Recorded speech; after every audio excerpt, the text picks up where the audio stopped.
Hello friends, मैं हूं doctor Arpana. आप सब लोगों का स्वागत है मेरे यूट्यूब चैनल में। मैं शेयर करती हूं आप लोगों के साथ हेल्थ टिप्स, साथ ही हम बात करते हैं डिजीजेस के बारे में, कैसे उनके सिम्टम्स के साथ डील किया जाए और होम्योपैथी कैसे आपको मदद कर सकती है। तो दोस्तों, आज हम लोग बात करेंगे डेंटिशन या टीदिंग के बारे में। बच्चों में जो टीदिंग का प्रोसेस होता है, आज हम इसी टॉपिक पर बात करेंगे। तो इससे पहले कि ये टॉपिक मैं शुरू करूँ, आप लोगों से कहना चाहूँगी, अगर आपने मेरा चैनल अभी तक नहीं सब्सक्राइब किया तो इसको सब्सक्राइब कर लीजिए और बेल बटन को दबाना बिल्कुल भी ना भूलें, ताकि मैं जब भी कोई वीडियो पब्लिश करती हूँ या मैं अपने फ्री लाइव कंसल्टेशन में हूँ तो आप लोगों तक नोटिफिकेशन पहुँच पाए और आप भी मुझे ज्वाइन कर सके। तो चलिए दोस्तों, शुरू करते हैं आज का टॉपिक, टीदिंग या डेंटिशन।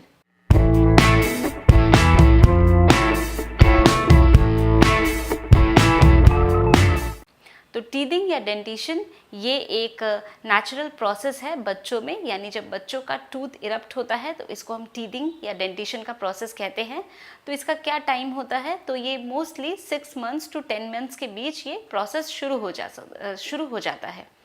कुछ बच्चों में हो सकता है ये प्रोसेस थोड़ा सा अर्ली हो जाए, कुछ में हो सकता है ये थोड़ा सा और डिले हो, बट मैक्सिमम बच्चों में 6 मंथ्स टू 10 मंथ्स के बीच जो टूथ इरप्ट होते हैं ये शुरू होती है। तो ये जो टूथ इरप्ट होता है या ये जो टीदिंग होती है, तो ये एक 8 डेज़ का प्रोसेस होता है, यानी कि 4 डेज़, जबकि जो गम्स होते हैं वो गम्स ग्रेइश ब्लूइश कलर का हो जाता है और उसमें एक डेंटिशन सिस्ट बनता है जहाँ से कि टूथ इरप्ट होता है। तो 4 डेज़ जब वो गम्स प्रिपेयर होता है, जब सिस्ट वगैरह वहाँ पे बनती है और वहाँ पे आप देख सकते हैं ग्रेइश सा ब्लूइश सा कलर हो जाता है, उसके बाद 4 डेज़ जो वो प्रोसेस होता है टूथ इरप्ट होने का। तो ये मोर और लेस 8 डेज़ का प्रोसेस होता है।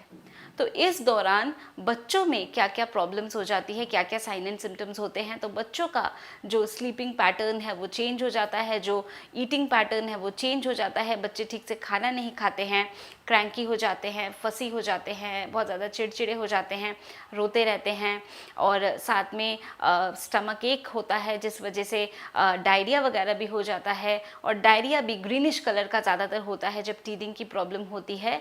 और बच्चे कंफर्टेबल नहीं फील कर पाते हैं, तो इस वजह से, क्योंकि टीथ में उनको गम्स में इरिटेशन हो रही है, तो बच्चे कंफर्टेबल नहीं होते हैं, तो इसलिए बहुत ज़्यादा फसी होते हैं।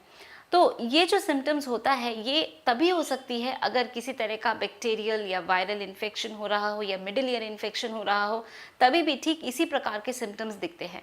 तो ये हमें डिस्टिंग्विश करना है कि जो सिम्टम्स आ रहे हैं, जो बच्चा ठीक से खा नहीं रहा है, सो नहीं रहा है, चिड़चिड़ा हो रहा है, तो ये क्या खाली डेंटिशन की वजह से है, जो टीदिंग का प्रोसेस है इसकी वजह से है, या कोई बैक्टीरियल या वायरल इन्फेक्शन है, या कोई मिडिल ईयर इन्फेक्शन है, तो ये हमें ज़रूर पता लगाना है। अब अगर ऐसी प्रॉब्लम होती है या टीदिंग के टाइम पे, क्या होम्योपैथिक मेडिसिन है जो आपको मदद कर सकती है। तो होम्योपैथिक मेडिसिन बताने के पहले कुछ जनरल मेजर्स के बारे में बात करते हैं। तो डेंटिशन के टाइम पे आप क्या कर सकते हैं, जो गम्स है उसको अगर आप रब करते हैं फिंगर से, यानी हाथ अच्छे से धोने के बाद अगर गम्स को आप धीरे धीरे सर्कुलर मोशंस में आप रब करते हैं, तो उससे बच्चों को आराम मिलता है, इरिटेशन में आराम मिलता है। और जो टीदर्स होते हैं, जो टीदिंग रिंग्स होते हैं, आप उनका इस्तेमाल कर सकते हैं। तो उनको आप फ्रिज में रखें और ठंडा करके जो वो रिंग है वो आप बच्चों को दें। तो वो जब रिंग को उसको बाइट करते हैं गम से, और जो वो ठंडा उनके गम्स में लगता है, तो उसकी वजह से भी इरिटेशन में आराम मिलता है। तो ये जो रिंग्स हैं, इनको ध्यान रखना है कि इनको फ्रीज़ नहीं करना, इनको खाली फ्रिज में रख के ठंडा करना है, यानी कि ठंडा आप रिंग दें, बट आप फ्रोज़न या उसको फ्रीज़ करके ऐसा रिंग ना दें। तो ये आप कर सकते हैं। फिर टीदिंग के प्रोसेस में मुंह से बहुत ज़्यादा सलाइवा निकलती है, बहुत ज़्यादा ड्रूलिंग होती है, जिसे हम कहते हैं लार निकल रही है, तो बहुत ज़्यादा मुंह से सलाइवा निकलता है। तो ये जो सलाइवा निकलता है इसको भी आपको क्लीन करते रहना है, क्योंकि बच्चों की जो स्किन है बहुत ज़्यादा सेंसिटिव होती है, बहुत डेलिकेट होती है, और अगर ये आप क्लीन नहीं करते हैं तो उससे फिर फर्दर स्किन में इन्फेक्शन हो सकता है। तो इन सब चीज़ों को प्रिवेंट करने के लिए, स्किन में इरिटेशन प्रिवेंट करने के लिए, जो ड्रूलिंग हो रही है उसको आपको अच्छे से साफ़ कर देना है। कोई एक सॉफ्ट कपड़े से आप उसको पोंछ सकते हैं, थोड़ा गीला कपड़ा लेके। तो ये आप कुछ स्टेप्स आप लेंगे तो जो ये डेंटिशन का प्रोसेस है ये बच्चे के लिए थोड़ा सा कंफर्टेबल होगा। तो चलिए अब हम बात करते हैं कि होम्योपैथी में कौन सी मेडिसिन है जो आपको मदद कर सकती है। तो देखिए मेडिसिन बताने से पहले मैं ज़रूर बताना चाहूँगी कि ये जो मेडिसिन मैं आपको बताने जा रही हूँ, तो नॉर्मल ये टीदिंग प्रोसेस में आप इनको इस्तेमाल कर सकते हैं। बट अगर किसी बच्चे में कुछ प्रॉब्लम ज़्यादा हो रही है, प्रॉब्लम ज़्यादा परसिस्ट कर रही है, तो हो सकता है कुछ इन्फेक्शन भी हो रहा हो। जैसे मैंने बताया कि बैक्टीरियल वायरल इन्फेक्शन या मिडल ईयर इन्फेक्शन की वजह से भी कई बारी सेम सिम्टम्स होते हैं। तो अगर ऐसा कुछ है तो ज़रूर आपको फिजिशियन को कंसल्ट करना चाहिए। अगर आप मेरे से अपॉइंटमेंट लेना चाहते हैं तो उसकी सारी डिटेल्स नीचे डिस्क्रिप्शन बॉक्स में है। तो चलिए जानते हैं होम्योपैथिक मेडिसिन के बारे में। तो सबसे पहली हमारी मेडिसिन है कैमोमिला 30। तो कैमोमिला 30 कब देना है? तो अगर बच्चा जो ये टीदिंग का प्रोसेस होता है, जो मैंने बताया 8 डेज़ का ये प्रोसेस होता है, उस टाइम पे बच्चा बहुत ज़्यादा फसी होता है, बहुत ज़्यादा क्रैंकी होता है, बहुत ही ज़्यादा इरिटेबल होता है, पूरा टाइम रोता रहता है। अगर सो रहा है, सोते हुए अचानक उठ गया, फिर रो रहा है, क्योंकि बच्चों को उस टाइम पे स्टमक एक वगैरह भी होता है, ऐसी प्रॉब्लम हो रही है। साथ में डायरिया है और जो स्टूल्स है वो ग्रीन कलर के हो रहे हैं।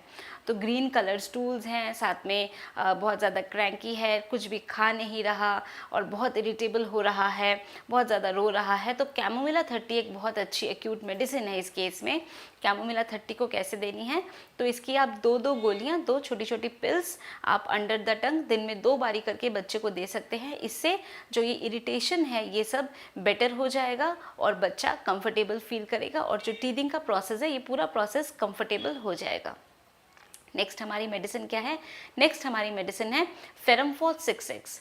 तो फेरमफॉस 6X कब देनी होती है? अगर जो टीदिंग की ये सारी प्रॉब्लम है, इन सारी प्रॉब्लम्स के साथ बच्चे को सर्दी जुकाम भी हो गया है, कफ एंड कोल्ड के सिम्टम्स हैं, गले में थोड़ा सा सोरनेस हो गया है, होर्सनेस हो गया है, खांसी हो गई है, तो उस केस में जो मेडिसिन हेल्प करेगी वो है फेरमफॉस 6X। तो फेरमफॉस 6X को कैसे देना है? तो फेरमफॉस 6X की आप 2 टैबलेट्स दिन में 2 बारी करके दे सकते हैं, जिससे ये जो प्रॉब्लम है इसमें रिलीफ मिल जाएगा। जो रेस्पिरेटरी ऑर्गन्स भी साथ में इन्वॉल्व हो जाता है, रेस्पिरेटरी ट्रैक्ट इन्वॉल्व हो जाता है, जिसके वजह से सर्दी जुकाम खांसी ऐसे सिम्टम्स आते हैं, तो फेरमफॉस आपको मदद कर सकता है। नेक्स्ट हमारी मेडिसिन है कैलकेरिया फॉस 6X। तो कैलकेरिया फॉस 6X किन बच्चों को देना है? तो जो बच्चे थोड़े से वीक हैं, थोड़े से पतले से हैं, लीन हैं, थिन हैं, इमेसिएटेड से हैं, और मे बी उनका जो ये जो टीदिंग का प्रोसेस है, जो डेंटिशन का प्रोसेस है, वो 6 to 10 मंथ्स के बीच में वो शुरू नहीं हुआ है, वो डिले हो गया है, क्योंकि बॉडी में कैल्शियम की कमी के वजह से भी ऐसा डिले हो सकता है। कई बार हम देखते हैं जो बच्चों के पैर हैं थोड़े से बो लेग्स है, जिनको हम रिकेट्स कहते हैं, थोड़ा सा बो रहता है और पैर सीधे एकदम नहीं होते हैं और बच्चा बहुत ज़्यादा पतला होता है। तो अगर ऐसे सिम्टम्स हैं और टीदिंग या जो दांत निकलना है वो टाइम से नहीं हुआ है, तो उस केस में आप कैलकेरिया फॉस 6X की 2 टैबलेट दिन में 2 बार करके दे सकते हैं।